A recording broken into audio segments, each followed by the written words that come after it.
श्री गणेशाय नमः. श्री सरस्वत्यै नमः. श्री गुरुभ्यो नमः. श्री मातृपितृभ्यो नमः. श्री कुलदेवताभ्यो नमः. ओम श्री परमात्मने नमः. तर आपला हा उपक्रम जवळजवळ 3.5-4 वर्षापासून सुरू आहे. कुठला तरी एक ग्रंथ घ्यायचा आहे आपल्याला आणि त्याचा अभ्यास करायचा, असा 3.5-4 वर्षापासून सुरू आहे. तर त्यात आपण बरेचसे विषय घेतलेले आहोत. तर त्यामध्ये आता अजून एक नवीन उपक्रम असं सुरू केलो की एकच ग्रंथ मी एकटीच सांगितल्यापेक्षा अजून प्रत्येक आपल्या ग्रुपमध्ये कितीतरी प्रभावशाली मैत्रिणी आहेत, त्यांचा पण खूप विषयांवरती अभ्यास झालेला आहे, पण त्यांना बोलण्याचं असं प्रोत्साहन मिळालं नाही म्हणल्यापेक्षा योग आला नाही. तर त्यासाठी म्हणून मला असं वाटलं होतं की मी एकटीच बडबड केल्यापेक्षा दुसऱ्यांकडून पण अजून चांगल्या गोष्टी आपल्याला ऐकायला मिळेल, त्यांचाही अभ्यास आपल्याला अवगत करता येईल. यासाठी म्हणून नवीन उपक्रम असा सुरू केला की एक दिवशी एक मैत्रिणी एक विषयावर बोलतील. तर सध्या आता रेखाताई भावे सोलापूरचे येते, ते देवी भागवत सांगत आहेत आणि संध्याताई जोशी तर ह्याच्या अगोदर आपले शंकराचार्यांवर ते चरित्र सांगितलंय, त्यांनी शंकराचार्यांचं चरित्र सांगितलंय, गंगाष्टक, नर्मदाष्टक, अशा बऱ्याच विषयांवर ते बोललेले आहेत आणि ते स्वतः बरेच स्तोत्र शिकलेले आहेत. ते आम्हाला शिकवले पण आहेत. रुद्र आणि शिवमहिम्न स्तोत्र असे बरेचसे स्तोत्र ते शिकवलेले आहेत. आणि माधवीताई सुद्धा आपल्याला सौंदर्य लहरी हे शिकवलेले आहेत. तर असं आपल्या ग्रुपमध्ये खरोखर रत्न आहेत, एक रत्न आहेत. तर त्यांच्याकडून आपण बरेचशा गोष्टी आपण घेत आहोत. तर त्याच्यामध्ये माझं एक मध्ये थोडंसं असल्यासारखं दासबोधाचं विषयावर ते बोलूया म्हणून प्रयत्न करतेय मी पण. तर दासबोध विषय घेतलेला आहे आता. तर आत्तापर्यंत आपण आपल्या 20 दशकामध्ये पहिला दशक सुरू झालेला आहे आपला. पहिला दशक सुरू झाला. तर त्याच्यामध्ये पहिला समास, दुसरा समास, तिसरा समास आणि चौथा समास असं 4 संपलेले. तर पहिला समास ग्रंथारंभ लक्षण होतं, दुसरा समास गणेश स्तवन, तिसरा समास शारदा स्तवन आणि चौथा समास सद्गुरु स्तवन, असे 4 स्तवन संपलेले आहेत. तर रामदास स्वामी, आता मी नुसतं श्री सरस्वत्यै नमः, श्री गुरुभ्यो नमः, श्री मातृपितृभ्यो नमः असं म्हणून थांबून टाकते, म्हणजे त्याच्यावरचं काही निरूपण वगैरे काही करत नाही. पण समर्थ रामदास स्वामी कुठल्या उच्च स्तरावर पोचलेले आहेत ते आपल्याला दिसतंय, कारण त्याच्यामुळेच ते दासबोध ग्रंथ निर्माण झालेला आहे आणि त्याच्यातूनच आपण बरेचशा गोष्टी शिकत आहोत, अवगत करत आहोत.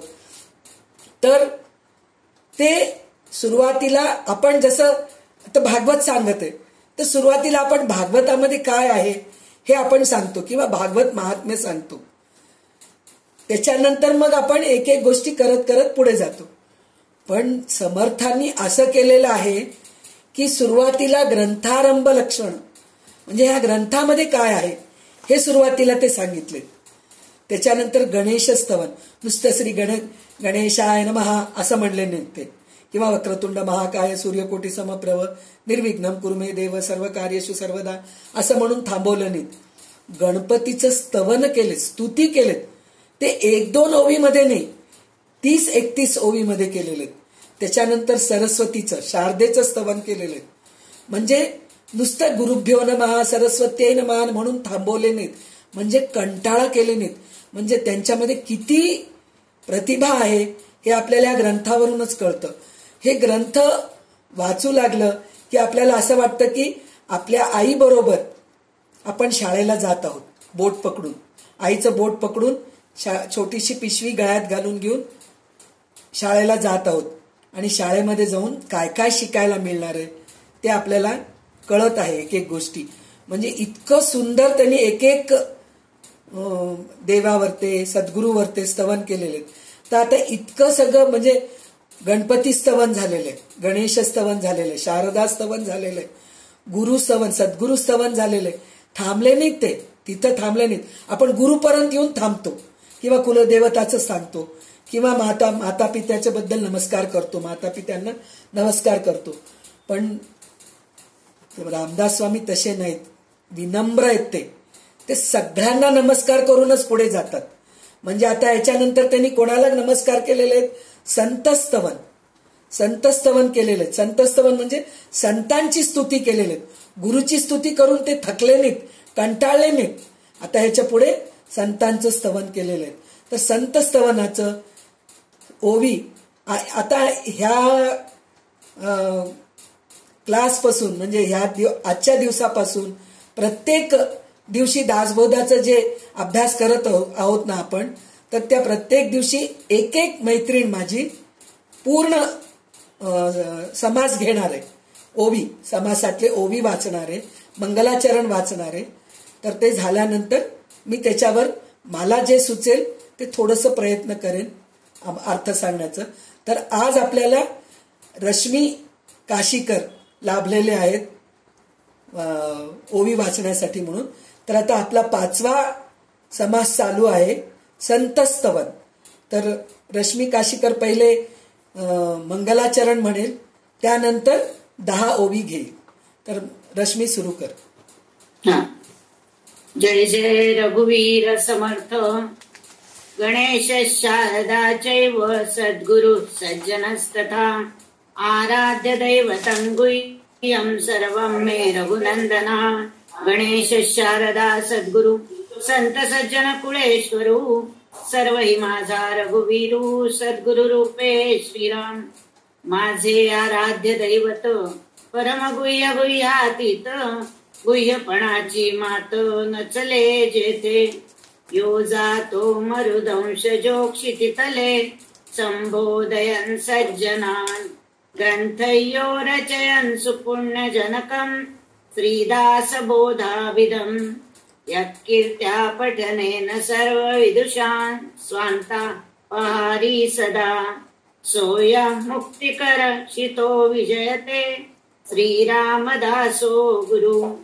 मला वाटते अंतरित्वा वसावे तुझ्या दासबोधासी त्वा बोध व्हावे. अपत्या परिपाववी प्रेमग्रासा महाराजया सद्गुरु रामदासा.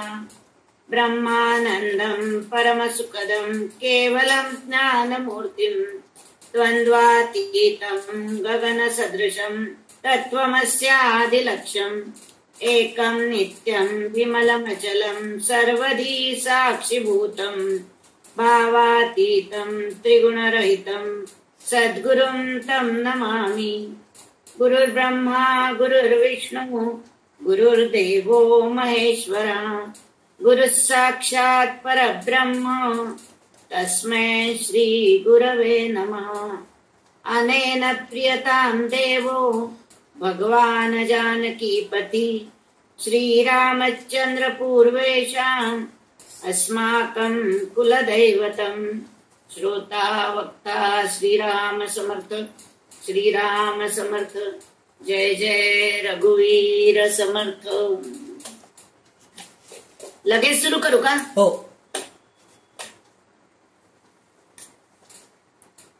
समास 5वा संतस्तवन. आता वंदिन सज्जन जे परमार्थाचे अधिष्ठान. जयाचे निगुह्य ज्ञान प्रगटे जनी श्रीराम. जे वस्तू परम दुर्लभ जयेचा अलभ्य लाभ. तेची होय सुलभ सुलभ संत संगे करुनी श्रीराम. वस्तू प्रगटची असे पाहता कोणासीच न दिसे. नाना साधनी सायासे न पडे ठाई श्रीराम. जेथे परीक्षवंत ठकले ना तरी डोळसची अंध झाले. पाहत असताची चुकले हिज वस्तुसी श्रीराम. जे दीपाचे निदिसेना नाना प्रकाशे गवसेना. नेत्रांजने ही वसेना दृष्टी पुढे श्रीराम. 16 कळी पूर्ण शशी दाखवू सकेना वस्तुशी. तीव्र आदित्य कळरासी तोही दाखविना श्रीराम. जया सूर्याचे निप्रकाशे पूर्ण तंतू तोही दिसे. नाना सूक्ष्म पदार्थ भासे अणुरेणाधिक श्रीराम. चिरले वाळाग्र तेही प्रकाशी परितो दाखविना वस्तुसी. ते जयाचे साधकासी प्राप्त होय श्रीराम. जेथे आक्षेप अटले जेथे प्रयत्न प्रस्तावले. जेथे तर्क मंदावले तर्किता निज वस्तुसी श्रीराम. वळे विवेकाची वेगडी पडे शब्दाची बोबडी. जेथे मनाची तातडी कामा नये श्रीराम. तर आता आपल्याला संत स्तवन मधले 10 ओवी रश्मिताई वाचून दाखवलेत. तर आपण याच्या आधी गुरुस्तवन घेतलेलं आहे. तर गुरुस्तवन म्हणजे काय? गुरु कसे असतात म्हणजे गुरुची उपमा कोणाला देऊ शकत नाही, गुरुची तुलना कोणाशी करू शकत नाही, हे सगळं आपण ऐकलेले आहोत. पण गुरु हे जे आहेत ना, तर आपण जे ग्रंथ घेतलो त्याच्यामध्ये फक्त अध्यात्म ग्रंथ आहे. तर अध्यात्म ग्रंथामध्ये गुरुचं स्थान म्हणजे अध्यात्म श्रवण, अध्यात्म शिकवणं हे दाखवलेलं आहे. पण गुरु म्हणजे नुसतं अध्यात्म शिकवत नाहीत, ते आपल्याला विज्ञान शिकवतात, भौतिक ज्ञान शिकवतात. शाळेमध्ये आपल्याला बरेच विषय शिकवतात किंवा भाषा शिकवतात. मराठी, हिंदी, तेलुगू, कन्नडा असे सगळे भाषा शिकवणारे गुरु असतात. परत आपल्याला गुरु म्हणजे काय? PhD करवणारे पण गुरुच आहेत, इंजिनिअरिंग करवणारे पण गुरुच आहेत, डॉक्टरी करवणारे पण गुरुच आहेत. म्हणजे गुरु सगळ्या विषय शिकवण्यामध्ये तरबेज असतात, ते गुरु आहेत. पण संत म्हणणारे जे असतात ना, ते फक्त अध्यात्मच आपल्याला हे करतात. म्हणजे जी वस्तू आपल्याला दिसत नाही ते गुरु सुद्धा असतात. गुरु, सद्गुरु, नंतर संत, असं आपल्याला हे असतं. तर संत जे आहेत ना, आपल्याला सगळं अध्यात्माबद्दल शिकवत असतात. अध्यात्माबद्दल शिकवत असतात म्हणजे अध्यात्म काय आहे हे आपल्याला सांगतात, परमार्थ काय आहे हे सांगतात, परमेश्वर म्हणजे काय आहे ते सांगतात, आणि निजवस्तू काय आहे, सत्य काय आहे, असत्य काय आहे, माया म्हणजे काय, ब्रह्म म्हणजे काय, हे सगळं आपल्याला संतच सांगत असतात. तर संत जे आहेत ना, ते फक्त मी देहच आहे हे न सांगता मी आत्मा पण आहे, आत्माच सत्य आहे, देह हे असत्य आहे, अशाश्वत आहे, हे आपल्याला संत शिकवत असतात. तर नुसतं संत जे आहेत ना, आपले रामदास स्वामी जे आहेत ना, ते त्या काळामध्ये जेव्हा हे ग्रंथ लिहित होते तर त्यांना सुद्धा विरोधी लोक असतीलच. कारण जगामध्ये एकही माणूस, एकही मानवदेह जे आहे ना, त्यांना विरोधी नाही असे कोणीच नाहीये, सगळ्यांना विरोधी असतात. तर तेव्हा जे हे ग्रंथ लिहित होते तर त्यांनाही कोणीतरी काहीतरी बोलले असतील, काहीतरी हे केले असतील, म्हणून त्यांनी काय केलं, सुरुवातीला गणपतीचं स्तवन केले, मग शारदाचं केले, मग सद्गुरूंचं केले, मग संत करत आहेत, आता याच्यानंतर श्रोत्यांचं करत आहे. म्हणजे ते प्रत्येकाला नमस्कार करून विनम्रपणे, माझ्याकडून काही चुकी होत असेल तर मला क्षमा करा तुम्ही, असं प्रत्येकाला विनवणी करून नमस्कार करूनच ते पुढे जात आहेत. तर आता संतांना नमस्कार करतायत. ते म्हणतायत की परमार्थाचा आधार असणाऱ्या संजनांना म्हणजे संतांना मी नमस्कार करतो असं सांगतायत. सूक्ष्म अशा आत्मस्वरूपाचा ज्ञान गुप्त असते. म्हणजे आपल्याला सगळ्या गोष्टीचं ज्ञान मिळतं. आता समोर आपल्याला झाड दिसतंय, झाडाचं ज्ञान मिळतं. झाड कसं उगवतं, काय केल्याने उगवतं.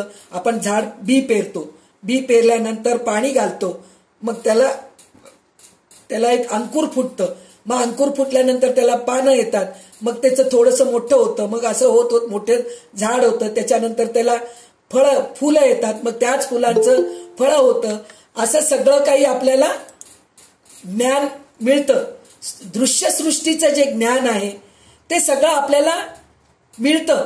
घर कसं बांधलं, तर घर दिसतंय आपल्याला डोळ्यासमोर. तर घर कसं होतं, तर घराला विटा लागतात, पाया घालतो आपण, मग नंतर त्याला पिल्लर करतो, मग नंतर छत घालतो, मग भिंती बांधतो, मग दरवाजे खिडक्या लागतो. हे सगळं आपल्याला, हे दृश्यसृष्टीचं सगळं आपल्याला ज्ञान मिळतं. पण अदृश्य जे आहे, जे परब्रह्म परमात्मा आहे, आत्मा जे आहे, काय आहे, हे सांगणारे फक्त संतच आहेत. तर त्यांच्याकडून आपल्याला ह्या सगळ्या गोष्टी कळतात. म्हणून त्यांना आपण नमस्कार करायचे. तर त्याच्यामध्ये खरं तर आत्मवस्तू जी आहे ना, उघड आहे, दिसत असतं, पण आपल्याला त्याच्याकडे लक्ष जात नाही, कारण आपण देहामध्येच अडकलेले असतो.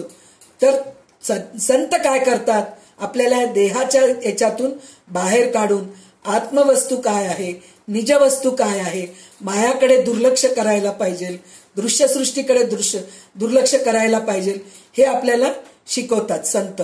आणि संत रामदास स्वामी म्हणतायत की हे जे निजवस्तू जे आहे हे कशामुळेही दिसत नाही. म्हणजे कसं, दिवा लावून बघितलं तरी दिसत नाही. आपल्याला डोळे आहेत, पण त्या गोष्टीकडे आपण आंधळे होऊन जातो, आपल्याला दिसत नाही. डोळे असूनही आपल्याला दिसत नाही. तिसरी गोष्ट काय, दिवा म्हणजे आजकाल आपल्याजवळ, पहिले काय करत होते, मेणबत्ती राहत होतं, कंदील घेऊन जात होते, मशाली घेऊन जात होते, त्याच्यामधून आपल्याला वस्तू दिसत होता. म्हणजे अंधारामध्ये आपल्याला कुठेतरी जायचंय तर त्याच्यामधून आपल्याला दिसत होतं. आता आपल्याजवळ बॅटरी आहेत, आता तर इतकं आहे की सतत 24 तास आपल्या बाजूला मोबाईलच असतात, त्याचं बॅटरी ऑन केलं की एवढं मोठं प्रकाश आपल्याला डोळ्यासमोर दिसतो. तर पण हे निजवस्तू जे आहे, आत्मवस्तू, परमात्मा, परब्रह्म जे आहे, हे आपल्याला काही लावून दिसत नाही, दिव्याने दिसत नाही. आणि अंजन घालतो म्हणतात. पहिल्या काळी अंजन घातलं तर म्हणे आता कोणीतरी हरवलंय, काहीतरी वस्तू आपली हरवलेली आहे, तर अंजन घातलं तर ते दिसत होतं म्हणे.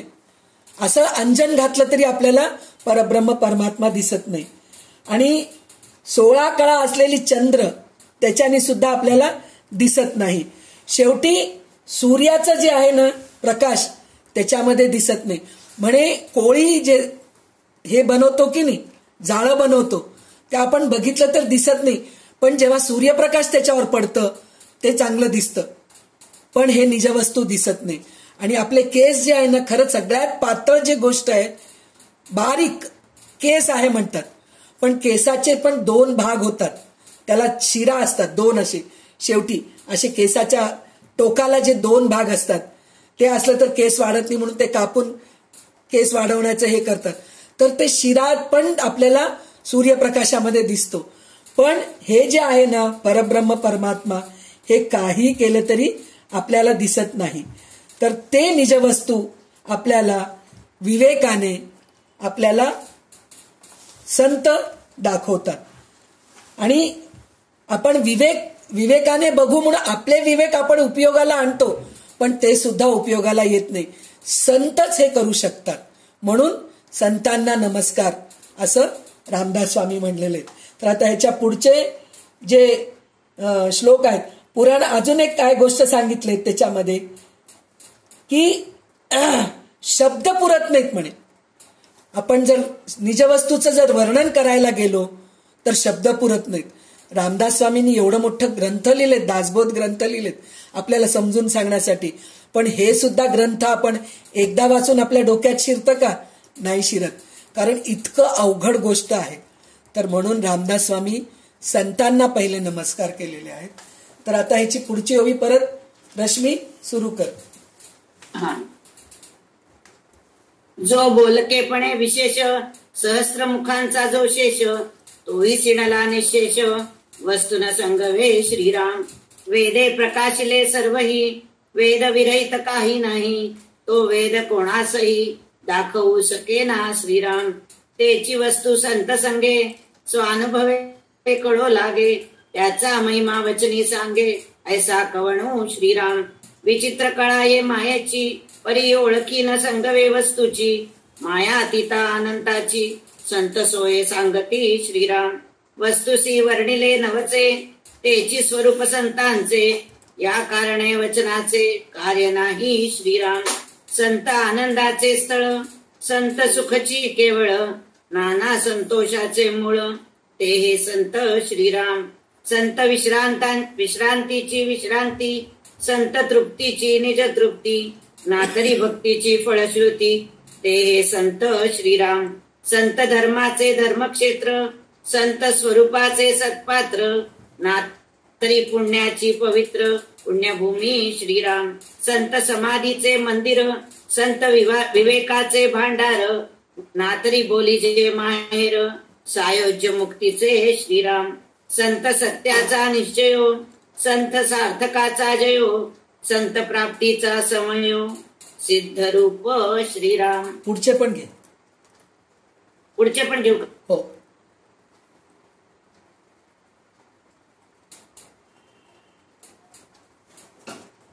अनम्यूट कर फोन, ऐकू येत नाहीये. मोक्ष श्री अलंकृत, ऐसे हे संत श्रीमंत. जीव दरिद्री असंख्यात, नृपती केले श्रीराम. जे समर्थपणे उदार, जे का अत्यंत दानशूर. तयाचे निहा ज्ञान विचार, दिधला नवचे श्रीराम. महाराजे चक्रवर्ती, झाले आहेत पुढे होती. परंतु कोणी सायोज्य मुक्ती, देणार नाही श्रीराम. जे त्रैलोकी नाही दान, ते करीती संत सज्जन. तया संतांचे महिमान, काय म्हणून वर्णावे श्रीराम. जे त्रैलोक्याहून वेगळे, जे वेदश्रुतीसी ना कळे. तेही जयाचे निवोळे, परब्रह्मांतरी श्रीराम. ऐसी संतांची महिमा, बोली जे तितकी उणी उपमा. जयाचे निमुख्य परमात्मा, प्रगट होये श्रीराम. इति श्री दासबोधे गुरु शिष्य संवादे संत स्तवन नाम समास पंचम. तर आता आपण म्हणजे सूर्याच्या प्रकाशामध्ये सुद्धा आपल्याला निजवस्तू दिसत नाही हे बघितलो. आता काय म्हणतायत, पुराणामध्ये असं वर्णन आहे की शेषाला 1000 तोंडे आहेत, प्रत्येक तोंड बोलू शकते. अर्थात त्याचा बोलकेपणा सर्वांच्या पेक्षा अधिक आहे. परंतु परमात्मा वस्तू एवढी अपार आहे की तिचे स्वरूप करताच येत नाही. म्हणजे 1000 तोंड म्हणतो ना आपण, सहर्ष शीर्षास म्हणून श्लोक आहे ना आपल्याला, म्हणजे पुरुष सूक्तामध्ये आहे. म्हणजे देवाला सहस्र तोंड आहेत, सहस्र हात आहेत, सहस्र पाय आहे, असं सगळं आहे. तेवढं असून सुद्धा ते अपुरे पडतात असं म्हणून म्हणतायत ते. तर संत मात्र तसे नाहीत, ते आपल्याला समजून सांगितले. तेवढे ते सहस्र तोंडांनी जे वेद सांगितले ते आपल्याला कळत नाहीत, पण ते वेदाचा अर्थ संत आपल्याला समजून सांगतात. म्हणून संत श्रेष्ठ आहेत असं म्हणतात. तर त्यांच्यामध्ये इतके शक्ती आहेत की ते इतक्या सोप्या शब्दांमध्ये आपल्याला समजून सांगतात. वेद काय आहे, परमात्मा वस्तू काय आहे, हे सगळं आपल्याला ते समजून सांगतात. म्हणून संतांना आपण सतत नमस्कार करायला पाहिजे. ते कसे आहेत संत, म्हणजे ते विश्रांतीचे स्थान आहेत.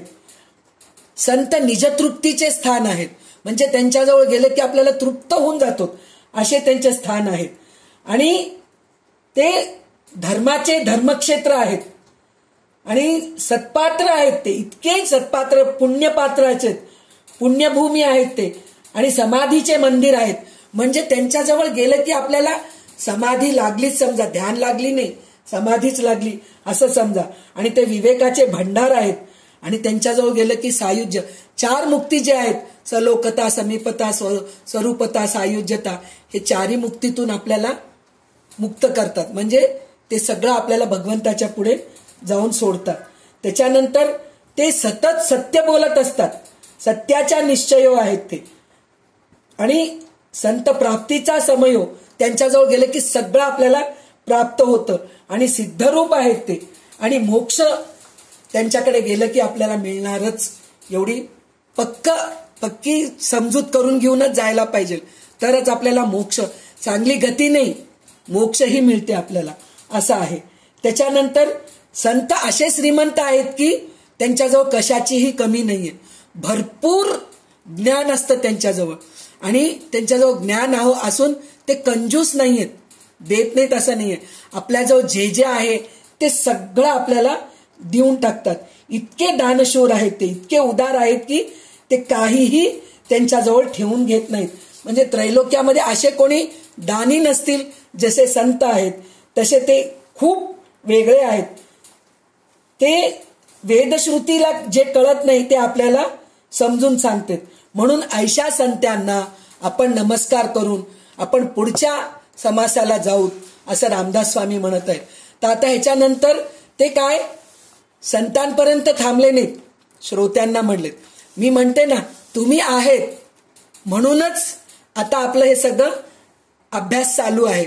जर मला अभ्यास येतोय, मला काहीतरी समजतंय, पण मी कोणाला सांगूच शकले नाही, तर उपयोग नाही, त्याचं काहीच उपयोग नाही. पण तुम्ही सगळे मनापासून ऐकतात म्हणून हे सगळं आपलं क्लासेस चालू आहेत. तर त्याचप्रमाणे श्रोत्यांना नमस्कार असं रामदास स्वामी म्हणत आहेत. कारण श्रोते असलं तरच वक्त्याला किंमत आहे. श्रोतेच नाही तर वक्त्याचा काय उपयोग? नुसतं तो बडबड करत बसला तर त्याचं ऐकणार कोण? तर श्रोत्यांनाच महत्व आहे, हे समर्थ पटवून दिलेले आहेत. म्हणजे बघा, विचार करा, रामदास स्वामी आपल्याला किती छोट्या छोट्या गोष्टीकडे लक्ष द्यायला लावलेत. म्हणजे आपण ह्या गोष्टीकडे लक्षच देत नाहीत, काहीतरी चाललंय बडबड करत असोच सोडून देतो. पण समर्थ इतकं ह्याच्यामधून गेलेत की डीप, म्हणजे खोलावर गेलेत. म्हणजे प्रत्येक गोष्टीत खोलीत जाऊन आपल्याला समजून सांगितलेले आहेत. म्हणजे आपण खरोखरच भाग्यवान आहोत की असले ग्रंथ आपल्या हातात पडलेला आहे आणि आपल्याला अभ्यास करायला मिळत आहे. तर आता आपण पुढचा समास 6वा श्रोतेजन स्तवन याची ओवी रश्मी वाचेल आणि याच्यातले अर्धे ओवी वाच, म्हणजे 11 ओवी वाच, 11-12 ओवी वाच. पुढच्या 11-12 ओवी नंतर वाचूया आपण. आता समास 6वा श्रोतेजन स्तवन. आता वंदू श्रोतेजन भक्त ज्ञानी संत सज्जन विरक्त योगी गुणसंपन्न सत्यवादी श्रीराम. एक सत्वाचे सागर, एक बुद्धीचे आगर, एक श्रोते वैरागर, नाना शब्दरत्नांचे श्रीराम. जे नाना अर्थावृत्ताचे भोगते, जे प्रसंगी वक्तयाचे वक्ते, नाना संशयाते छेडिते निश्चय पुरुष श्रीराम. ज्यांची धारणा अपार, जे ईश्वराचे अवतार, ना तरी प्रत्यक्ष सुरोर बैसले जैसे श्रीराम. किंग हे ऋषेश्वरांची मंडळी, शांत स्वरूप सत्वागळी, जयाचे निसभा मंडळी परमशोभा श्रीराम. हृदयी वेदगर्भ विलसे, मुखी सरस्वती विळासे, साहित्य बोलता जैसे भासती देवगुरु श्रीराम. जे पवित्रपणे वैश्वानर, जे स्फूर्ती किरणाचे दिनकर, ज्ञातेपणे दृष्टी समोर ब्रह्मांड नये श्रीराम. जे अखंड सावधान, जे आस त्रिकाळाचे ज्ञान, सर्व काळ निराभिमान आत्मज्ञानी श्रीराम.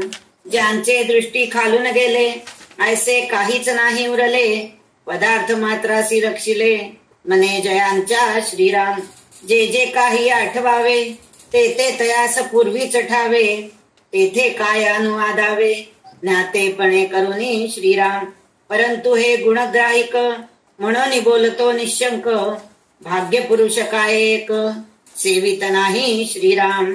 सदा सेविती दिव्याने, पालटा कारणे आवेटाने, तैसीच माझी वचने पराकृते श्रीराम. तर इथे श्रोत्यांचं वर्णन कसं केलेलं आहे, म्हणजे वर्णन म्हणल्यापेक्षा त्यांची स्तुती कसं केलेत पहा. म्हणजे आपण नुसतं संतांचे गुरूंचे स्तुती करतो कारण त्यांच्याकडून आपल्याला काहीतरी मिळतं, हे आपल्यामध्ये स्वार्थपणा आहे. पण इथं रामदास स्वामींनी श्रोत्यांचं सुद्धा स्तवन केलेले, श्रोत्यांची सुद्धा स्तुती केलेली. स्तुती केलं की काय होतं माहितीये काय, प्रसन्न होऊन जातात कोणीही सुद्धा. आता भगवंतच आहे पहा, आपण भगवंताची स्तुती करतो, विष्णू सहस्रनाम म्हणून भगवान विष्णूची स्तुती करतो, ललिता सहस्रनाम म्हणून ललिताची स्तुती करतो, सौंदर्य लहरी म्हणून देवीची स्तुती करतो. म्हणजे प्रत्येक देवांना आपण स्तुती केलं की प्रसन्न होतात. तर नुसतं देवांनाच नाही, सद्गुरूंनाच नाही, संतांनाच नाही, तर समर्थांनी इथं श्रोत्यांना सुद्धा स्तुती केलेले. म्हणजे श्रोते कसे असतात, आता एक जण वक्ता असतो सांगणारा, पण श्रोते अनेक असतात, असंख्य असतात. काही प्रवचनकारांच्या प्रवचनांना तर प्रवचनकारांच्या प्रवचनामध्ये तर असंख्य लाखो श्रोते असतात, हजारो श्रोते असतात. पण सगळे एकाच स्वभावाचे असतात का हो? नाही. प्रत्येकाला नुसतं अध्यात्मच घ्यायचं असतं का? नाही. तर त्याच्यामध्ये किती प्रकारचे श्रोते असतात हे इथं समर्थ सांगतायत. समर्थ म्हणतायत की एक एक श्रोते कसे असतात, तर काही श्रोते असे असतात की सत्वगुणांचे समुद्र असतं त्यांच्याजवळ. दुसरा बुद्धिमान असतो. तिसरा बोलण्यामध्ये प्रावीण्य असतो, त्याला बोलता खूप छान येत असतं. आणि काही श्रोते असे असतात की वक्ता बोलायच्या अगोदरच त्याला सगळं काही माहीत असतं, असा असतो वक्ता. आणि काही श्रोता असा असतो. आणि त्या श्रोत्यांमध्ये ज्ञानी, भक्त, संत, सज्जन, विरक्त, योगी, गुणसंपन्न आणि सत्यवादी असे कितीतरी प्रकारचे श्रोते असतात. तर त्यावेळेस समर्थ असे म्हणतात की मी जे काही वर्णावं, आता मी काहीतरी सांगायचंय, आता मी दासबोध सांगते म्हणून मी मोठ्यापणाने सांगतेय तुम्हाला, पण ह्याच्या अगोदर तुम्ही कित्येक जण दासबोधाचे पारायण केलेले आहात, कित्येक जण तुम्ही दासबोधाचा अर्थ वाचलेले आहात. म्हणजे श्रोते असे असतात. तर त्या श्रोत्यांना पण मी नमस्कार करतो. नुसतं श्रोते समोर बसले, आपल्याला प्रत्येकाला काय वाटतं, म्हणजे वक्ता काही काही वेळेस अहंकारी जो वक्ता असतो त्याला असं काय वाटतं की मी जे सांगतेय विषय, मी काही जे विषय बोलतो आहे ते जे ऐकतायत त्यांना काहीच माहित नाही, मीच सगळं काही सांगतोय, असं त्याला अहंकार येतं. पण तसं नाहीये. म्हणून ते म्हणतात जे काही आठवावे ते तयास पूर्वीच ठावे, तेथे काय अनुवादावे ज्ञातेपणे करोनी. म्हणजे काय, मी जे काही सांगावं म्हणून मी म्हणतोय ते सगळं तुम्हाला माहित आहे, तरी पण तुम्ही माझं लहान मुलगा म्हणून सगळं ऐका, असं विनंती करतायत ते. सदा सेविती दिव्यांने पालटा कारणे अवटे अन्ने, तैसेची माझे वाचने पराकृते. म्हणजे दररोज जर तुम्ही तुमच्या घरी पंचपक्वान्न खातात, दररोज तुम्ही विष्णू सहस्रनाम वाचतात, दररोज ललिता सहस्रनाम वाचतात, दररोज भगवद्गीता वाचतात, पण कधीतरी माझं दासबोध पण वाचा. म्हणजे काय, पंचपक्वान्न जर तुम्ही रोज खात असताल, तुम्ही राजे महाराजे आहात, तुमच्याकडे काही कमी नाहीये. तुमचा जो भरपूर रोज पंचपक्वान्नामध्ये गोड आहे, तळलेले पदार्थ आहेत, असे किती लोणचेचे प्रकार आहेत, असं पक्वान्न पूर्ण भरलेलं आहे, 56 भोग तुम्ही खात असताल. पण कधीतरी माझं साधवरण भात सुद्धा तूपमीठ लावून खाऊन बघा ना, असं विनंती करतायत रामदास स्वामी. म्हणजे विचार करा, हे दासबोध ग्रंथ साधवरण भात तूपमीठ आहे का हो? नाही, हेच खरं पंचपक्वान्न आहे. पण रामदास स्वामींचं नम्रता किती आहे. ते म्हणतायत की माझं साधवरण तूपमीठ भात थोडं खाऊन बघा ना. म्हणजे इतकं त्यांच्यामध्ये नम्रता आहे. ते नम्रता आपण घ्यायला पाहिजे. पण आपण कसे आहेत माहितीये काय, आपल्याला थोडं काही आलं की थैथई नाचतो. म्हणे आमच्या लहानपणी आमची आई म्हणायची की पत्रावळीमध्ये म्हणे मीठ टाकलं आणि चटणी टाकलं की उडती म्हणे, पण पंचपक्वान्न टाकलं तर उडत नाही म्हणे. तसं आपण पत्रावळी आहोत, आपल्यामध्ये नुसतं मीठ आणि लोणचंच वाढलेलं आहे, फडफड उडतोय आपण. पण रामदास स्वामींचं पत्रावळ असं आहे, पंचपक्वान्नांनी भरलेलं आहे, ते उडत नसतं. त्याच्यामधला आपल्याला आस्वाद घ्यायचंय. तर हे आपल्याला त्यांच्याकडून शिकायचंय की नम्र कसं राहायला पाहिजे. म्हणजे आपण सगळ्यांकडून बऱ्याच गोष्टी शिकलेल्या आहोत. आपण ज्ञानेश्वरीमधून बऱ्याच गोष्टी शिकलेलो आहोत, नाथांचं भागवत वाचलेले आहोत, त्याची गोडी वेगळीच आहे, सगळं आहे. पण समर्थांचं हे जे वाङ्मय आहे, हे ग्रंथ आहे, हे खरोखरच लहान मुलांना तोंडात घास भरवलंय, इतकं सुंदर आहे. पहिलेच ह्याच्यामध्ये त्यांनी सांगितलेले आहेत ना, अपत्यापरी पाववी प्रेम ग्रासा, म्हणजे आपल्या मुलांना आपण जसं प्रेमाने घास भरवतो त्याप्रमाणे आपल्याला समर्थ आपल्याला घास भरवत आहेत. ह्याचा आस्वाद आपण घ्यायला थोडंही कंटाळा करू नये असं मला वाटतंय. तर आता पुढचे ओवी वाच. आपुले शक्तीनुसार भावे पूजावा परमेश्वर, परंतु पूजू नये हा विचार कोठेच नाही श्रीराम. तैसा मी एक वाघ दुर्बळ, श्रोते परमेश्वराची केवळ, यांची पूजा वाचा वरळ करू पाहे श्रीराम. विपत्ती नाही, कळा नाही, चातुर्य नाही, प्रबंध नाही, भक्ती ज्ञान वैराग्य नाही, दौलता नाही वचनाची श्रीराम. ऐसा माझा वाघविळास, म्हणून बोलतो सावकाश, भावाचा भोगता जगदीश, म्हणून या श्रीराम. तुम्ही श्रोते जगदीश मूर्ती, तेथे माझी वित्पत्ती किती, बुद्धिहीन अल्पमती, सलगी करीतो श्रीराम. समर्थांचा पुत्र मूर्ख जगी, परी सामर्थ्य असे त्याचा अंगी, तुम्हा संतांचा सलगी, म्हणून करीतो श्रीराम. व्याघ्र सिंह भयानक, देखोनी भयाचकित लोक, परी त्यांची पिल्ली निशंक, तया पुढे खेळती श्रीराम. तैसा मी संतांचा अंकित, तुम्हा संतापासी बोलत, तरी माझी चिंता तुमचे चित्त, वाहे लचकी श्रीराम.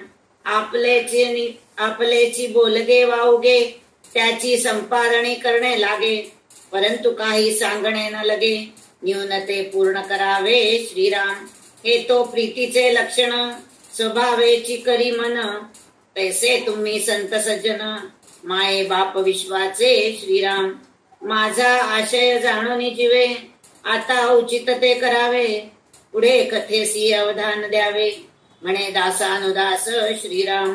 इति श्री दासबोधे गुरुशिष्य संवादे, श्रोते जन स्तवन नाम समासष्ट समाप्त. तर इथं जसं म्हणले ना ते संत श्रोते कसे आहेत हे सगळं सांगितलेत त्यांनी. तर त्याच्यामध्ये त्यांनी काय म्हणतात, श्रोते इतके आहेत, म्हणजे खरंच आहे, असंख्य श्रोते असल्यानंतर प्रत्येकामध्ये काहीतरी विशेष गुण आहे. पण मी एकटा असा आहे की माझ्यामध्ये काहीच नाहीये, भक्ती नाहीये, ज्ञान नाहीये, वैराग्य नाहीये, शब्दाची रचना करता येत नाहीये, मला बोलता येत नाहीये. पण तुम्ही सगळे श्रोतेजन आहेत ना, तुम्ही जगदीश रूपानी आहात, असे आहात. तर मी जे बोलतोय ते तुम्ही माझा अल्पमती आहे, मी बुद्धी कमी आहे माझ्यामध्ये, पण तुम्ही हे सगळं तुमचा मुलगा म्हणून स्वीकार करा. जसं आपण आपल्या मुलांचं कौतुक करतो की नाही, बोबडं बोललं तरी ऐकून घेतो की नाही, किती छान बोलतोय गा हा, असं म्हणून आपण म्हणतोय की नाही, तसं समर्थ म्हणतायत की मी बोललेलं पण तुम्ही तसंच प्रेमाने श्रवण करा, ऐका, वाचा, म्हणून ते विनंती करतायत. अजून एक त्यांनी तुलना कशी केलेली आहे, ते म्हणालेत की वाघ आणि सिंह ह्याला बघून लोक घाबरतात, पण त्यांची पिल्लं जी आहेत की नाही, त्यांच्या बाजूला आजूबाजूला खेळतात की नाही, त्यांना भीती वाटते का? तसं तुम्ही श्रोते खूप शूरवीर आहात, सगळं काही तुम्हाला माहित आहे, पण तरी सुद्धा मी तुमचा मुलगा आहे, म्हणून मी तुमच्या बरोबर तुमच्या समोर बोलण्याचे मी प्रयत्न करतोय, बोलण्याचं हिम्मत करतोय, म्हणजे मला भीती वाटत नाहीये तुमच्या समोर बोलायचं. जसं इथं वाघसिंह म्हणून म्हणतायत, पण आपली मुलं सुद्धा, आपण सुद्धा लहान असताना काहीतरी डोळ्यासमोर कुत्रच येतं. कुत्र काय, जंगली कुत्र असतं, ते खरं तर आपल्या आईला सुद्धा चावतात, पण आपल्याला इतकं विश्वास असतं की आपली आई सोबत आहे आपल्या, तर वाघ सिंह कुत्र काही आपल्या डोळ्यासमोर येऊ दे, आपण निशंक, म्हणजे भीतीच राहत नाही, निर्भय असतो आपण, कारण आपल्या पाठीशी आपली आई असती.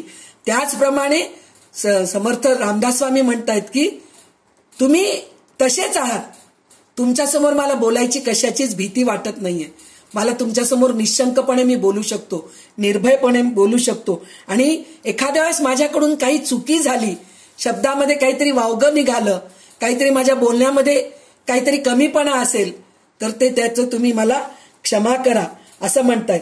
तर ते म्हणतायत माझ्या मनातील हेतू तुम्ही आपल्या मनाने ओळखावा. मी जे लिहिलो ना ते तुमच्या मनाने तुम्ही ओळखा आणि जे योग्य असेल ते करा. पुढे येणारा विषय मनापासून लक्ष देऊन ऐकावा. अशी हा दासांचा दास रामदास स्वामी तुमचा प्रार्थना करतो.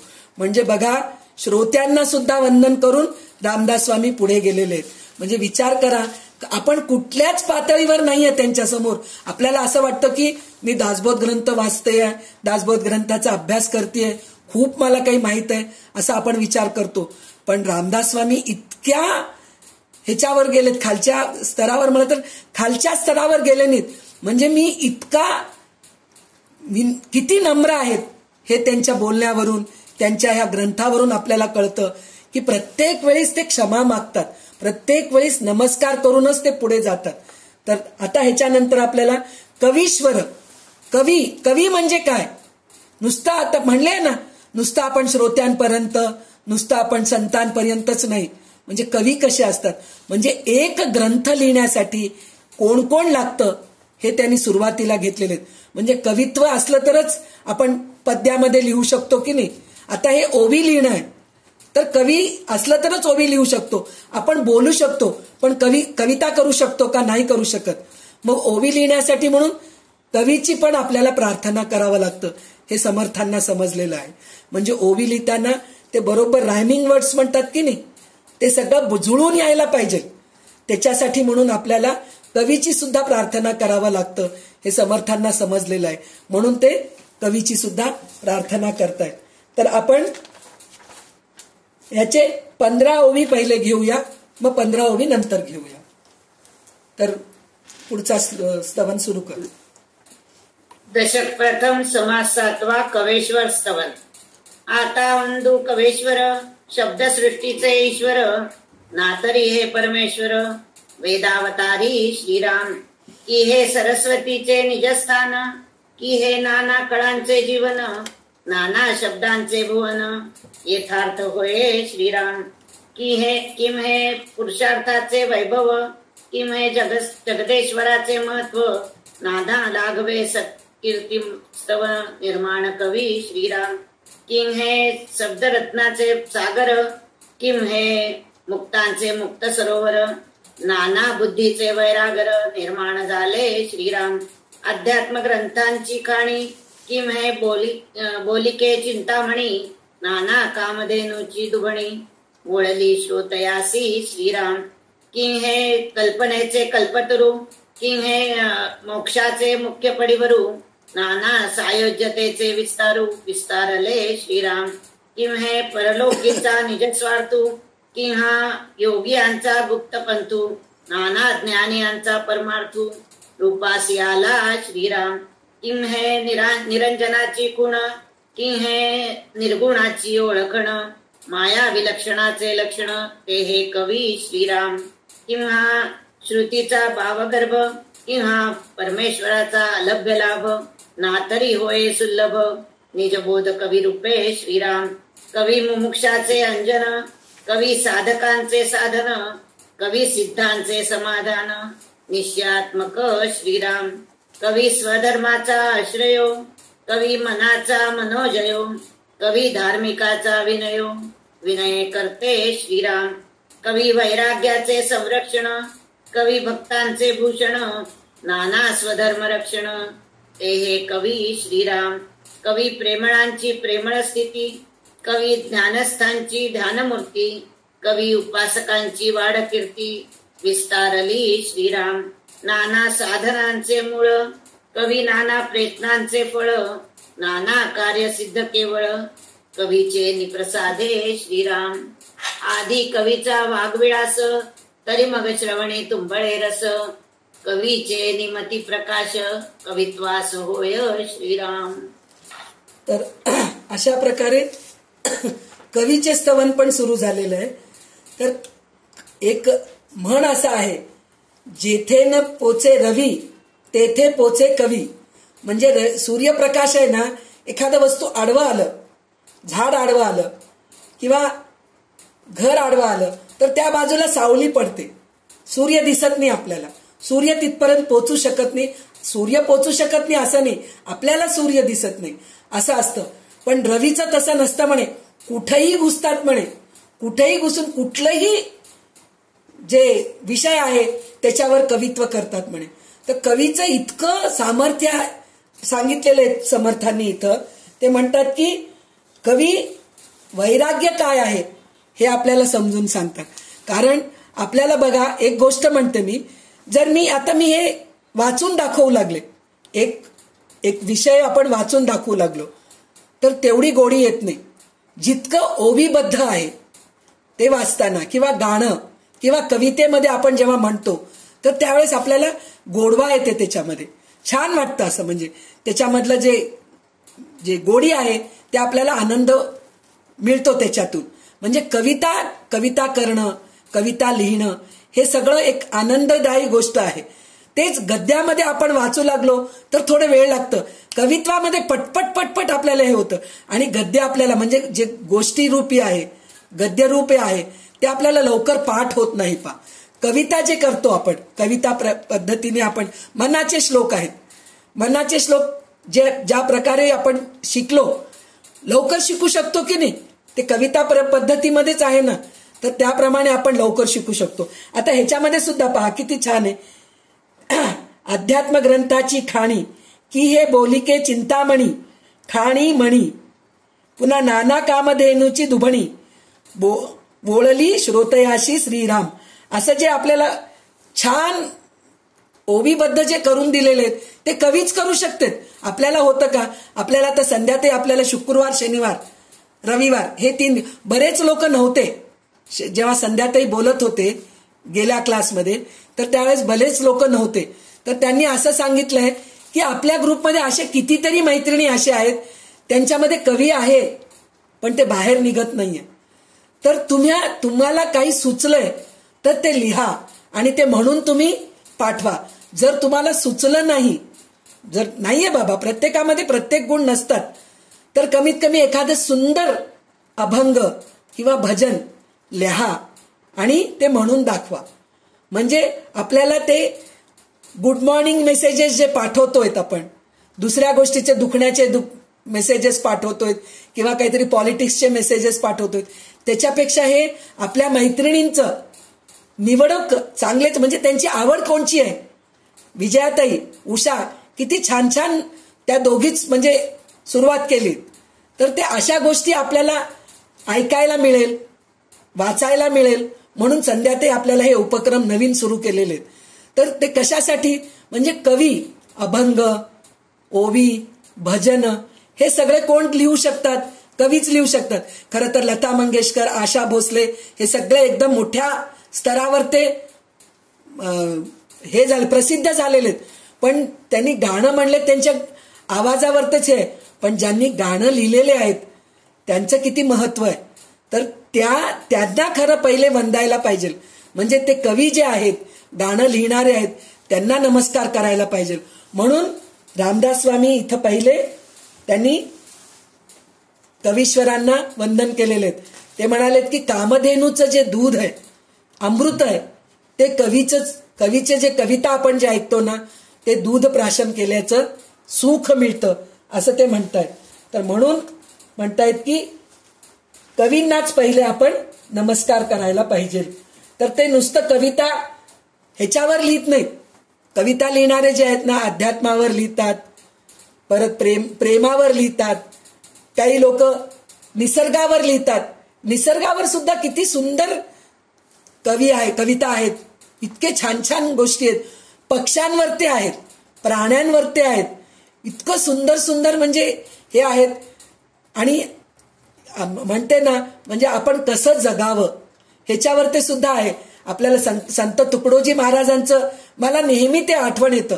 म्हणजे मी लहान शाळेत असताना संत तुकडोजी महाराजांचं जे एक अभंग आहे, राजास जी महाली सौखे कधी मिळाली, ती सर्व प्राप्त झाली या झोपडीत माझ्या. म्हणजे मी गरीब राहून सुद्धा, झोपडीत राहून सुद्धा मी किती आनंदी आहे. त्या एका कवितेवरून आपल्याला शिकायला मिळतं. म्हणजे खरं विचार करा की कवी किती हे आहेत, म्हणजे मुख्य आहेत, प्रमुख आहेत, पण त्या गोष्टीकडे आपण दुर्लक्ष करतो. जे कविता ऐकतो, जे कोणी म्हणतात त्याच्यावरच आपण तारीफ करत राहतो, त्यांचंच आपण गुणगान गातो. आहे आशा भोसले किती छान. आता आशा भोसले, लता मंगेशकर आपल्याला जे हरिपाठ आहे ते म्हणून दाखवते, पण हरिपाठ कोण लिहिलेलं आहे त्या गोष्टीकडे आपलं लक्ष जातं का? लता मंगेशकरचा आवाज किती सुंदर आहे हो, किती छान म्हणती आहे हो, आपण ह्या गोष्टीकडे लक्ष देतो, पण ते लिहिणारे कोण आहेत त्या गोष्टीकडे आपलं लक्ष जात नाही. तर त्याच्यासाठी म्हणून रामदास स्वामी आपल्याला त्यांच्याकडे लक्ष द्या, पहिले जे म्हणणारे त्यांच्याकडे लक्ष देऊ नका, कवीश्वरांकडे लक्ष द्या. कवी हे ईश्वर आहेत असं त्यांनी सांगितलेलं आहे. आता याचे पुढचे ओवी वाच.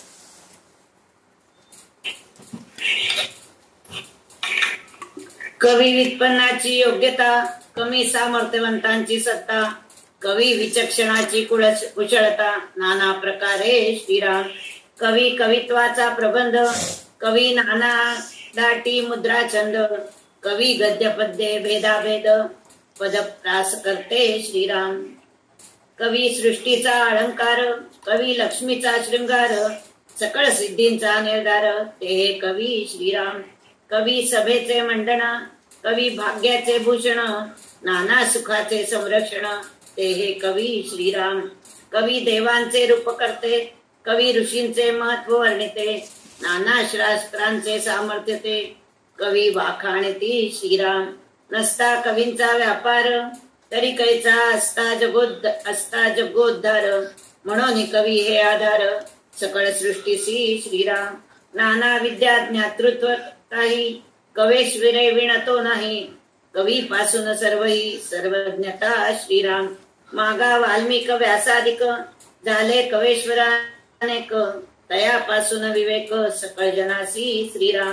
पूर्वी काव्ये होती केली, तरीच व्युत्पत्ती प्राप्त झाली, तेणे पंडिता अंगी बाणली, परमयोग्यता श्रीराम.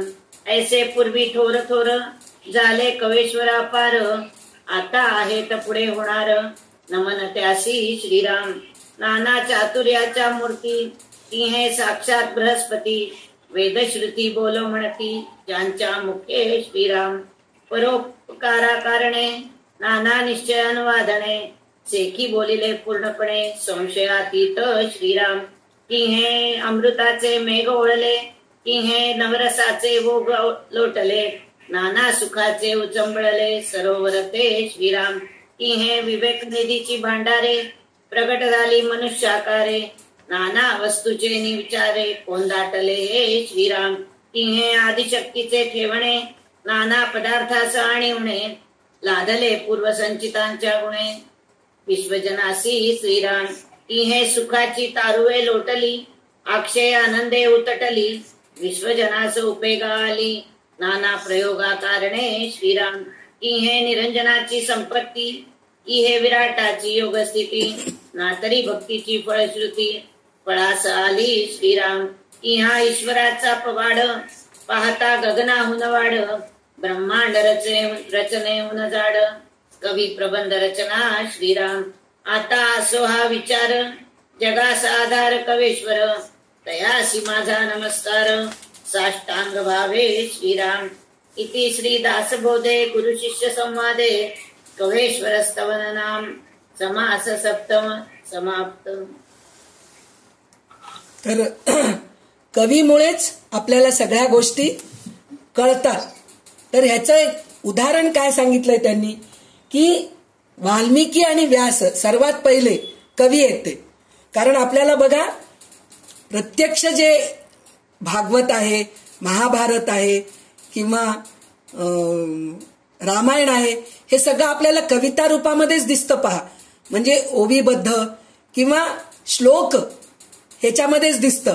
आता आपण त्याचा अर्थ आपण कळून घेतोय म्हणजे मोठे संत लिहिलेले आहेत ते वाचून आपण थोडंसं प्रयत्न करतोय कळून घेण्याचं. पण पहिले त्यांनी कवींनीच रचलेले आहेत हे सगळ्या गोष्टी. म्हणजे तेवढे मोठे मोठे कवींच्या कविता वाचून ऐकूनच आपण पुढचे कवी निर्माण झालेले आहोत असं म्हणून ते म्हणतात. तर त्या कवींना सुद्धा आपण नमस्कार करायला पाहिजे म्हणतात. तर नुसतं कवी जे आहे ना, कितीतरी प्रकारचे पद्धती आहेत कविता लिहिण्याचे. छंद म्हणतात, त्याच्यामध्ये घाटी म्हणतात. आपल्याला त्या सगळ्या गोष्टीमध्ये जायचं नाहीये, कारण आपल्याला आपण कवितेमध्ये प्रावीण्यच नाही आपल्यामध्ये. आपण कविता लिहिण्याच्या ह्याच्यात जातच नाहीये. तर आपण जेव्हा कविताच्या बद्दल जाऊ त्यावेळेस त्या सगळ्या गोष्टी बघू. पण त्यातल्या 1-2 गोष्टी आपल्याला काय कळतंय, त्रिष्टुप छंद आणि गायत्री छंद आणि अनुष्टुप छंद हे आपण सगळे शिकलेले आहोत. कसं काय म्हणून म्हणत तर अनुष्टुप छंद जे आहे ना, ललिता सहस्रनाम, रामरक्षा स्तोत्र, विष्णू सहस्रनाम, हे सगळं त्याच्यामध्ये छंद पद्धती आहेत. म्हणजे 32 अक्षरांनी जे श्लोक बनतं ते अनुष्टुप छंदाचं असतं. हे आपल्याला कळून चुकलेलं आहे. त्रिष्टुप छंद 44 शब्दांचा असतो, ते आपण गीतेमध्ये बघितलो. आणि गायत्री छंद हे सगळे गायत्री आहेत ना, सूर्य गायत्री, गणेश गायत्री, रुद्र गायत्री, हे सगळे जे आहेत ना ते गायत्री छंदामध्ये लिहिलेले आहेत. तर हे सगळं पद्धत आहेत. तर म्हणजे रामदास स्वामी नुसतं कवीबद्दलच वर्णन केले नाहीत, म्हणजे कवी कोणत्या प्रकारे कविता लिहितात ते सुद्धा त्यांनी सांगितलेले आहेत. तर हे कवी आपल्याला इतकं दिलेले आहेत की त्या कवितांनी आपल्याला वैराग्य प्राप्त होते. ध्यानमग्न होऊन जातो आपण कविता ऐकताना, कविता म्हणताना. आपण हे जे तुम्ही बघा, दासबोध ग्रंथाचं जेव्हा पारायण होतं त्यावेळेस खरोखर जर आपण मन लावून ऐकू लागलो तर आपलं कुठेही लक्ष जात नाही, कारण इतकं गोडवा आहे ह्याच्यामध्ये. हे ओवी वाचताना ऐकताना ना इतकं गोड वाटतं, कारण ते इतक्या सुंदर पद्धतीने रामदास स्वामींनी लिहिलेलं आहे, म्हणून आपल्याला ते ऐकावं वाटतं. तर म्हणजे कवीमध्ये ते हे असतं, म्हणजे त्यांच्यामध्ये विशेष असतं त्यांच्यामध्ये की अशा प्रकारे लिहावं. तर अशा प्रकारे लिहिलं तरच श्रोत्यांना आवडेल, म्हणून ते त्या प्रयत्नामध्ये असतात. त्यामुळेच आपल्याला रामायण कळालं, त्यामुळेच आपल्याला महाभारत कळालं, त्यामुळेच आपल्याला वेद उपनिषद कळालेत, त्यामुळेच आपल्याला अध्यात्माची गोडी लागली, त्यामुळेच आपण ध्यानमग्न व्हायच्या प्रयत्नात असतो आपण, त्यामुळेच आपण परमेश्वराकडे जायची आपल्याला गोडी लागते. कारण विष्णू सहस्रनाम म्हणताना, गीता म्हणताना आपल्याला किती आनंद मिळतो. गणपती अथर्वशीर्ष म्हणताना, कोणचंही स्तोत्र, कोणचंही श्लोक म्हणताना आपल्याला आनंद का मिळतं, कारण कवी ते लिहितात म्हणून आपल्याला ते आनंद मिळतं. म्हणून कवीला नमस्कार केल्याशिवाय आपण पुढे जायचं नाहीये. म्हणून कवीमुळेच आपल्याला सगळं काही मिळतं. म्हणजे कवी असे आहेत की आकाशाहून विशाल आहेत आणि ईश्वराची दिव्य गुणकर्मे म्हणजेच कवी आहेत. म्हणजे ईश्वराचं जे रूप आपल्याला दिसतंय आज ते कवीमुळेच दिसतंय. कवी सांगतात सुंदर ते ध्यान उभे विठेवर म्हणून जे म्हणतात ना, ते म्हणू लागलं की आपल्याला डोळ्यासमोर विठोबा दिसतात की नाही. तर त्याचप्रमाणे कविता करणारे जे कवी आहेत त्यांना नमस्कार केल्याशिवाय आपण पुढे जायचं नाहीये. म्हणून रामदास स्वामी इथं कवीचं सुद्धा वर्णन केलेलं आहे, स्तुती केलेले आहेत. तर आपण सुद्धा इथे रामदास स्वामी सुद्धा कविता करूनच हे लिहिलेले आहेत. तर ह्या रामदास स्वामींना आपण नमस्कार करू. हा दासबोध ग्रंथ आपल्याला वाचनासाठी मिळालंय, हे भाग्य रामदास स्वामीमुळेच मिळालेलं आहे. तर असल्या कवीश्वरांना आपण नमस्कार करू. शुका सारिखे पूर्ण वैराग्य ज्याचे, वशिष्ठा परिज्ञान वैर योगेश्वराचे, कवी वाल्मिका सारिखा मान्य ऐसा, नमस्कार माझा सद्गुरु रामदासा. म्हणजे वाल्मिकी सारखेच आपल्याला रामदास स्वामी लाभलेले आहेत. असल्या सद्गुरु रामदासांना मी नमस्कार करते. आणि याच्या पुढे कल्याणकरी रामराया हे रश्मी सादर करेल आणि आपण इथेच थांबूया. जय जय रघुवीर समर्थ. कल्याणकरी रामराया रामराया, कल्याणकरी रामराया. जनहित विवरी जनहित विवरी जनहित विवरी, कल्याणकरी रामराया रामराया, कल्याणकरी रामराया. तळमळ तळमळ होत होतची आहे, होतची आहे. हे जन हाती धरी दयाळा, कल्याण करी राम राया, राम राया, कल्याण करी राम राया. अपराधी जना चुकतची गेले, चुकतची गेले. तुझा तुझी सावरी दयाळा, कल्याण करी राम राया, राम राया, कल्याण करी राम राया. कठीण त्यावरी कठीणची झाले, कठीणची झाले. आता न दिसे पुरी दयाळा, कल्याण करी राम राया, राम राया, कल्याण करी राम राया. कोठे जावे काय करावे, काय करावे. आरंभिली बोहरी दयाळा, कल्याण करी राम राया, राम राया, कल्याण करी राम राया. दास म्हणे आम्ही केले पावलो, केले पावलो. दयेसी नाही सरी दयाळा, कल्याण करी राम राया, राम राया, कल्याण करी राम राया. जनहित विवरी, जनहित विवरी, कल्याण करी राम राया, राम राया, कल्याण करी राम राया. जय जय रघुवीर समर्थ.